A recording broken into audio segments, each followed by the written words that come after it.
Welcome to Face Forward, the inspiring change podcast on all things internal communications, engagement, leadership and change. So it's a beautiful spring day here in Dublin. Blue skies, cold but sunny and lovely. And here I am with Lisa Melody, who's Head of Leadership Development in Ornua. For those of you who don't know the Ornua brand or haven't heard of Ornua before, I might let Lisa bring you through a little bit about the brand and maybe tell you a little bit about yourself and your career. Ornua is a cooperative, and people would probably know us for the Kerrygold brand, so things like Kerrygold butter in markets that were very big in markets like the US and Germany. We used to be known as the Irish Dairy Board. We rebranded a couple of years ago. We have two big pillars to the business: the foods side of the business, and then we have a big ingredients business. So we sell a lot of milk-based products and milk powders to 110 countries across the world. So we're on quite an ambitious growth journey, and we have a strategy in place called Ornua 2021 that's taking our business to becoming a 3 billion turnover business by 2021, and we're well on our way to kind of hitting that target. So it's quite an entrepreneurial organisation, and we're a key player, I suppose, in the dairy and food business in Ireland. Okay, interesting. And tell me a little bit about yourself as well, in terms of where you've come from and your role here in Ornua. So I joined Ornua 18 months ago, heading up talent development, and I've recently also taken over looking after talent acquisition. So we have a very clear talent strategy that supports Ornua 2021.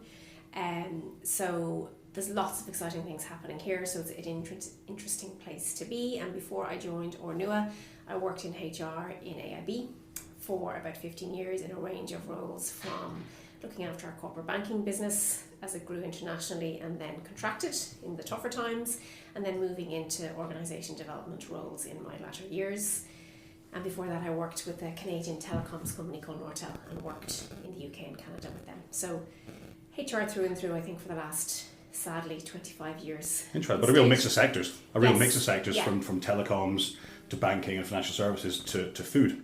Yeah, and I suppose the food industry in Ireland is a really interesting one at the moment. It's quite well branded globally, so there's a lot of interesting opportunities and ethos here because we're a cooperative. So essentially we're earning profits to give a certain cut back to the Irish dairy farmer. So there's a nice ethos and pride in the organisation in terms of what we're trying to do.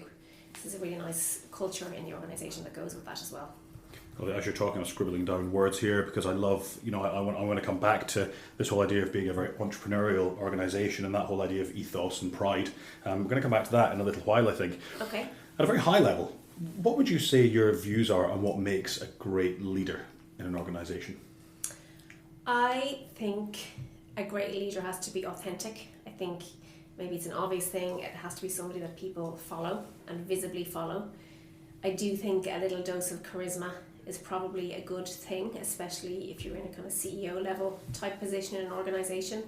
I was thinking about this. I think ego is important, but to a point. I think you have to have enough self-belief and confidence to know that you can run an organisation or lead a big part of a business. And I guess that drives that pride that you talked about earlier on among your team. If you're out there banging down walls and knocking down doors. But not so much ego that you create a political, hierarchical, kind of toxic environment. That's where the ego can kind of tip too far. Yeah. I think somebody who really cares about their business and has credibility and has passion for their sector, and that can be quite effusive, or what's the word I'm looking for? Contagious, I suppose, to other employees, so that they kind of bring people with them on the journey. I think I'm a big fan personally of leaders who lead from behind, so people who let their teams take some of that glory, that say thank you, that are empathetic, that kind of drive that culture and let people shine in an organisation. I remember that. I remember hearing one of the big polar explorers talk once, and that's exactly what they do, because it's very hard to take a bearing when what you're looking at is white to white to and everything's white. It's very hard to see where you're going, but actually if you lead from behind, then the line that you're following is the line of your people in front of you. And I thought that was a lovely analogy that fits nicely with what you were saying there, that whole leading from behind piece. Very nice. Yeah. How do you think then, from an entrepreneurial perspective, and you saying about Ornua being a very entrepreneurial organisation, what is it that a good leader can do to help their people to be very entrepreneurial in their roles? I think they have to encourage a little bit of risk taking, encourage that trying something new. Luckily, we are an organisation that gives you autonomy. So if you kind of come up with a good idea, be careful what you wish for, because typically you'll be told, okay, go and do it. Whereas I've worked in other organisations where maybe you then need to get a lot of buy-in to do things, whereas here it's drive on, make your mark. If it doesn't work, fail fast, learn from it and move on. So I think that supports quite a strong entrepreneurial culture. Definitely, and I guess inherent in that is must be very high levels of trust in the organisation. Mm-hmm. If people are willing to say, that's a great idea, Lisa, go off and make it happen, there must be inherently a very large amount of trust in the more senior managers in the organisation. Yeah, so I think you are definitely trusted. I think you're also on the hook for things. So if you say you're going to do something, then you need to deliver it, which is fine, because you shouldn't be given that trust if you're not prepared to follow through. So it is the kind of culture where if you sign up to a certain performance in your business, you're expected to deliver it or exceed it. So there's no excuses either. I suppose the bar is set quite high, but I think that then fosters people to go and challenge and push boundaries and think of new ways of selling to our customers, to our markets, new product development and so on. And I guess at the end of the day, the customer is king. They're the reason that we're all here, to make sure that they get what they need when they need it at the right quality, at the right price. Yeah.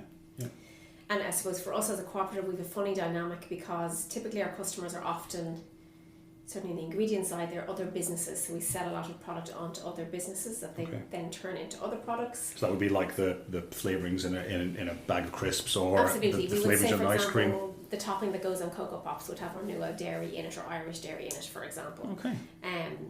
But because we're a cooperative, we're also very accountable to our members. So the likes of Glanbia, Dairy Gold, Arrivo, but in some markets they're also our competitors. So in our world we actually have a kind of strange dynamic of sometimes a member is a supplier, sometimes they're a customer.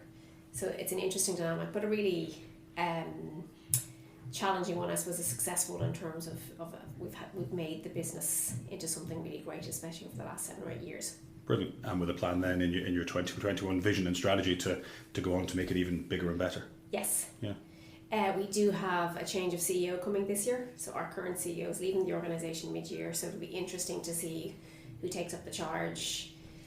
We don't know yet, is that going to be somebody internal or external? It'll be interesting to see how does that change or drive, I suppose, the business, the culture, our talent strategy going forward.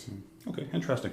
And I know that just kind of moving on from leadership and trust, that a big part of me from a strong leader is being an engaging leader and somebody that brings their team with them, and that of course is something that from AIB you'd have had a lot of experience of.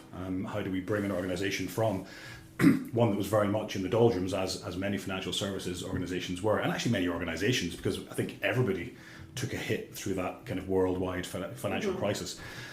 What do you think it is that makes a leader a really engaging leader? What are some of the things that they need to be doing to create an engaging place to work for their teams? I think they need to focus on their team. So really good, engaging leaders will focus on their team, whereas some leaders will focus on other stakeholders or managing upwards. So having that balance of kind of managing all of their stakeholders, I think they have to genuinely care about what the team is trying to achieve, about what their team members are trying to deliver, about them as people. I think engaging people leaders will show people a way, they'll show them a path, they'll give them clarity, they'll give them direction, and hopefully some stretch along the way so that people could follow them, I suppose, so that they're kind of showing people a way through sometimes business situations that can be quite tricky and quite challenging. I suppose the old cliche of they leave their managers, they don't leave organisations just as quickly, I think, as people stay with really good leaders in organisations as well. Yeah, okay, interesting. I was writing a blog piece yesterday, which is up on the website for anyone that's listening, on the whole idea that engagement isn't a destination. It's a journey. And actually it's not about doing engagement. It's about leaders being engaging, about leading in an engaging way and doing the right things at the right time.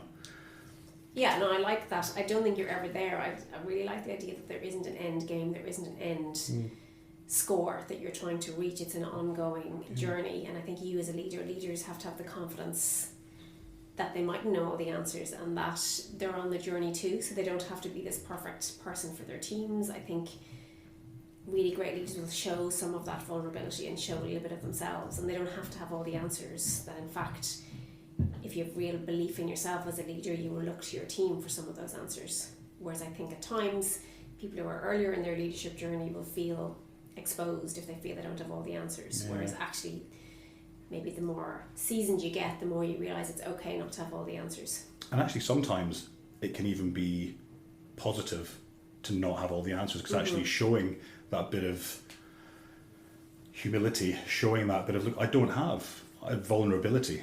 I don't have all the answers. I'm only human, but together perhaps we can find the answer. And I think that can be hugely beneficial for a leader.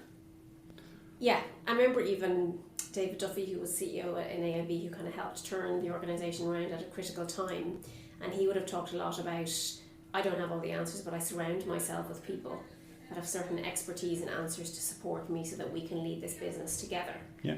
I think Dave Ulrich talks about something similar, that, you know, successive leaders are surrounding themselves with people that are well able to kind of step up into their role. So having the confidence to have people close to you that actually are as good as you or even better. Smarter, even better. Yeah. Absolutely, and let them tell you the answers for sure. Absolutely.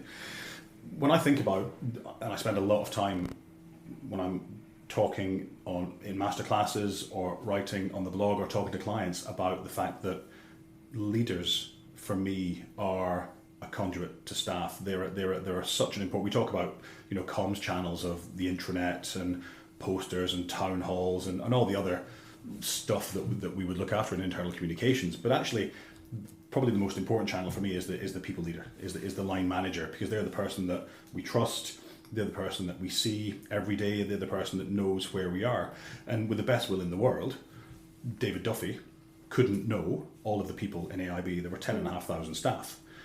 He could give the shape of the organisation, the shape of the strategy, the shape of where we're going in the future, the vision. But actually for me, it was about leaders being able to take that and bring it to life for their people, because they know that Sarah's dog just passed away, or Michael just had a baby and therefore he's knackered, or something else has happened to somebody else. So they can land messages in a way that maybe are more pertinent and relevant and contextualised than a CEO can. So what do you think is the role of leader as communicator? I think it's the old cliche again of you can never communicate enough, especially if you're going through times of change. So even if you're telling your team, I have no update, or here's what happened at the discussion at my level management meeting, so that you're as transparent as you can be. Yeah. So you're kind of on the journey with the team. You're being open with them. You're being honest. Reinforcing messages. I think it's okay, again, for you to tell your team how you're feeling about going through a particular change. So say, for example, we're kicking off a fairly major transformation program here in Ornua called Project Evolve, because over the last number of years we've acquired quite a range of businesses, and we've grown at such pace that we need to start to bring some common ways of working, processes, technology into the business. So there's a big change curve there, and we're starting to feel some of the nerves around the edges on that. And I think it's okay, and we're coaching some of our leaders through that, to kind of say it's okay to share your concerns with your team too. Yeah. And you know that we'll work through them together, and we'll come to the right conclusions, and that we're on this journey together, and reminding people of where it's all heading. So that kind of clarity, direction, big picture piece, I think, is really important for good people leaders who communicate well. And what about stories? How do leaders then use stories and storytelling as a tool in their arsenal? I think it's a great skill, and I would call it a skill, because I don't It's definitely learned. see a huge amount of leaders who do it naturally. And yet, if you can create that picture and create those stories and those kind of hooks, that's what people will remember from a particular communication. They won't remember the 10 slides with 20 bullet points on each slide that walk through the key steps of a particular piece of work or project or change. They will remember what you told them about it, how you're feeling, how you as a leader are concerned about the team. So that's what people will latch onto, and I think it's a real skill, and I would agree with you, it is most definitely something that people need to work at and consciously decide that this is how they're going to communicate. And I would say we're very new to that in Ornua. Yeah. We're starting to do some kind of formal sort of development around that this year in terms of that kind of storytelling and visual storytelling piece, because it's definitely something that doesn't come naturally to all of our leaders. Brilliant. And in terms of that whole idea of that bigger change of Project Evolve, as you referred to it there, from a communications perspective, is that broad brush communications at a company, corporate level, an enterprise level, or is it more about, from your perspective, kind of really drilling down as how can we get leaders to help to bring this to people in a way that they get and understand? I think it's two things. I do think, and I think AIB, and I suppose you were part of the team that were really good at those big broad brush communications to big audiences, getting key messages across and getting them across very well. I think it's a combination of that, so that everybody is on the same page with key messages, and then it's your local line manager interpreting it and making it relevant to my role and my team and what's going on, because some of those big communications won't always be relevant to every part of the business. So the ideal is that you have the two, you have those big picture messages from your CEO and your transformation teams, and then you have hopefully skilled people leaders who can manage their teams and manage the messaging for their teams. Yeah. Okay, interesting. I think for me definitely it's about how the CEO and the senior team kind of says, here's the destination that we're going to.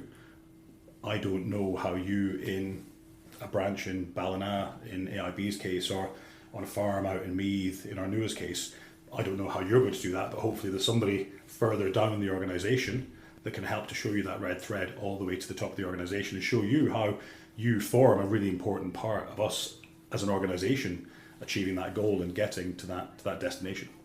Yeah, and for us in Ornua, we have our challenge is that we are quite scattered. So head office is Ireland, but we only have 250 people working in Ireland, and we have a population of about 2,200. So we have a lot of pockets of people working in places like Africa, China, the Middle East, Africa. We have bigger populations in places like Germany. Kind of tough to do a town hall, isn't it? Yes. So how do you make those people feel connected to the bigger picture? So it just brings another dimension, which is probably somewhat similar to somebody sitting in a branch in a county of an organisation in Ireland. And how do you make those people feel connected to that big picture then if they're in Africa, Asia, China? We've an intranet called The Parlour, and we would record sort of monthly business review messages from all of our sort of key business heads, so to tell everybody how the business is doing. We have regular sort of leadership conferences throughout the year for different parts of the business. We have other sort of forums, newsletters. We have a lot of manufacturing operatives that work in the organisation who wouldn't necessarily have regular access to sort of desk-based intranet, so we do a lot of comms on basic things like notice boards, kiosks, town halls, the kind of usual range, but we still would get the message. You know, we feel we don't know enough, especially for our more isolated businesses. So that whole piece of you can never communicate enough, or when you've got a vacuum, people will draw conclusions and make assumptions about things. Yeah, fill in the noise themselves with hearsay and the jungle drums. I think it's really funny you should mention kind of posters and billboards and stuff like that, because I think the internal comms gets hockeyed a bit for the whole poster thing, and posters just aren't, we just don't use them anymore because we have digital screens and the intranet and, chat rooms and all that kind of stuff. But actually, exactly to that point, you pick the channel that best suits the audience. And if it's an operative on a machine in the countryside in Africa, then actually the best way to get the message across is a poster on the wall or something on the notice board they can read during their tea break. Yeah. Absolutely, and that would be 50% of our employees, so it's a really important channel for us. Okay, interesting. You talked earlier on about pride and building a sense of pride among staff. How do you do that? How do you build pride among staff, do you think? In Ornua, it might be a little bit easier because of the purpose of the company. So certainly when I joined, people would talk a lot about, we're here to give back to the Irish dairy farmer. A big chunk of what we make is then paid back through the cooperatives to the Irish dairy farmers, so people really feel there's a purpose. I suppose we're selling quite a pure, clean product if you take, say, Kerrygold butter as an example, so people see that as something that they're very naturally proud of. Kerrygold has been around for a long time, it comes up all the time in the kind of top 3 or 4 brands, Irish brands globally that people miss when they're not living in Ireland, or that they kind of recognise and would associate with Ireland. So there's a natural piece to that. I would say another pride probably comes from the culture. So we have quite a strong set of values in the organisation.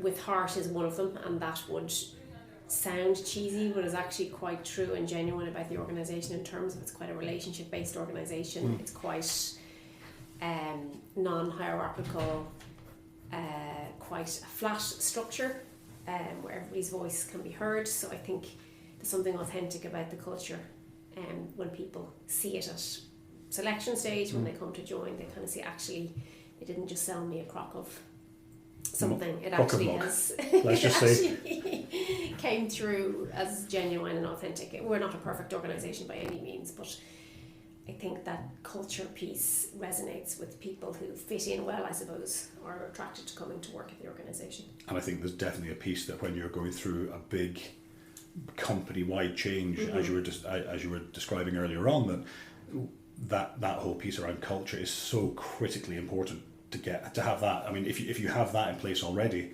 it's so much easier when handled correctly to implement a change when you're building on such a strong positive culture. Absolutely. So we're in a great position, but obviously, you have lots of subcultures, and I would definitely say the style of individual people leaders will hugely dictate how people experience Ornua every day. And I suppose you could dial up or dial down our 4 values depending on, I suppose, the skills and experience of the people leaders that people are working for. So we're on that journey too in terms of trying to give our people leaders the best chance to be the best people leaders that they can be. And that's kind of part of my role and my team's role to do that. Okay, interesting. It's funny you should touch on values. And I wanted to talk about that for a couple of minutes, because I think I've been in organisations, in fact we've probably all been in organisations where the values are on a mouse mat or on the wall, and that's pretty much as far as it goes. And even in worst case scenario where we talk about with heart, for example, in Ornua, but actually when you look at the culture, and obviously it's not like that here, but if there's a disconnect then between what you're saying your values are and what the exhibited value is, and that of course undermines the integrity of the organisation and the culture. So how do you bring the values to life in Ornua? How do they become real? So they're relatively new, our new values. We've 4 values: with heart, with vision, with drive, and with thought. And our employees, part of it was our employees were involved in creating them, which always helps, and we've seen that work well in other organisations. So they're bought into them and they're kicked about and they're tried and tested. They're your values because you've come up with them. So they're all of our values. We've shared the creation of them. And I suppose from a people perspective and a HR perspective, we've done a range of things, like all of our development programs would have modules within them around, connecting your personal values with the Ornua values, looking at the Ornua values and what you could possibly do less of, more of. We have things like a 360 feedback tool that's based on our values and behaviours that a lot of our leaders use. We're designing a recognition programme based around our values to launch this year. We have things like a new tool, a psychometric tool, and we're hiring people into the organisation that assesses their fit to the Ornua values. It's based on the OPQ tool, so it's more, again, we want to attract the people who will do well in this organisation, and what is our kind of threshold of how closely aligned we want somebody in terms of their leadership behaviours to join. So we're just about to launch that. So from a people perspective and people practices, there's lots of things that we're doing, but obviously there's a lot more to it than that in terms of what's happening on the ground, the language that people are using. So it's definitely part of the day-to-day. We've more to do because they're relatively new. We've run a lot of sessions with different parts of the business around their culture and values and what they can do locally to challenge on the values. We've got some nice ideas around how you run meetings kind of with the values in mind.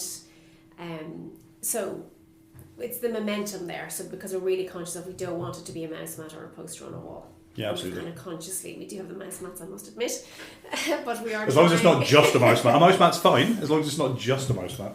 Yeah, but we're trying for them not to be a poster on the wall that nobody remembers. Brilliant, and it sounds like certainly by doing some of those big things, but also some of the small things like meeting etiquette, for example. Somebody might say, well, that's ridiculously small, but often the small things are the things that stick and can really make the difference. Yeah. Yeah, interesting.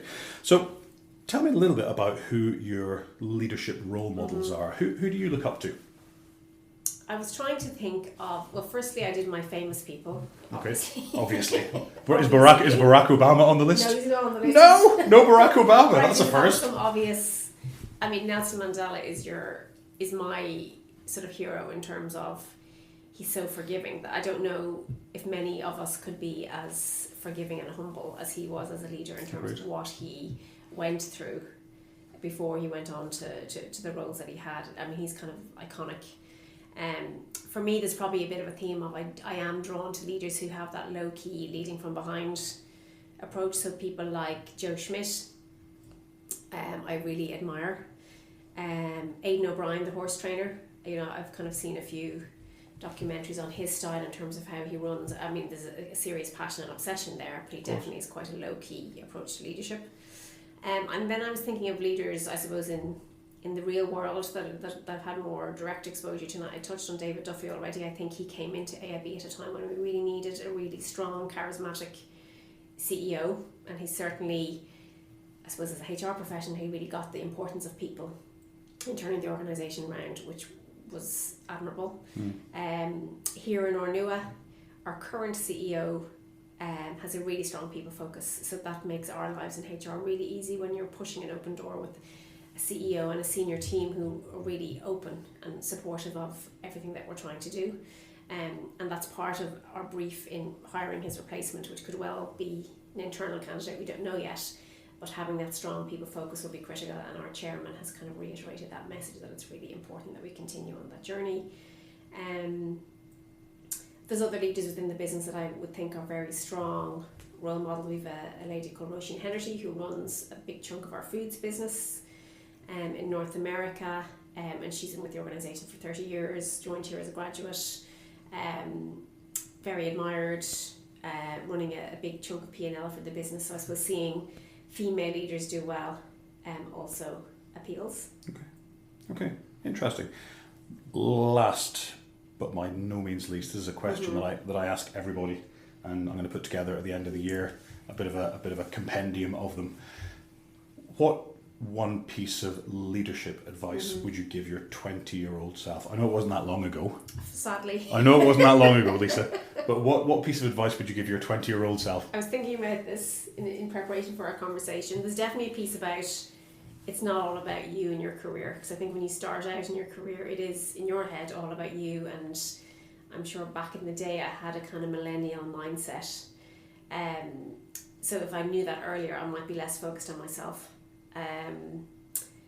For me, a big thing I learned sort of a few years in was the whole piece of there's always a solution to a problem. So don't jump in, go away, consider it, don't feel you have to have all the answers, but you will work your way through any situation that you come across in a business context by yourself or with the support and the resources that you need within an organisation, but you will always find a solution to challenges and roadblocks along the way. So don't sort of panic or don't lose heart. And really pay attention to leaders around you. I think I would say that to my younger self.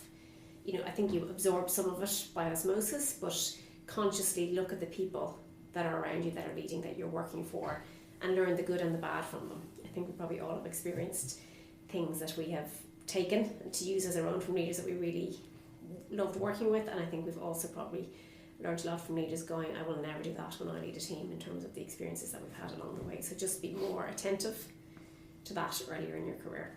Excellent. Wise words. Lisa Melody, thank you very much. It's been lovely talking to you. You're very welcome. Thank you. Thanks for listening. For more on inspiring change and to read our blog, please visit inspiringchange.ie.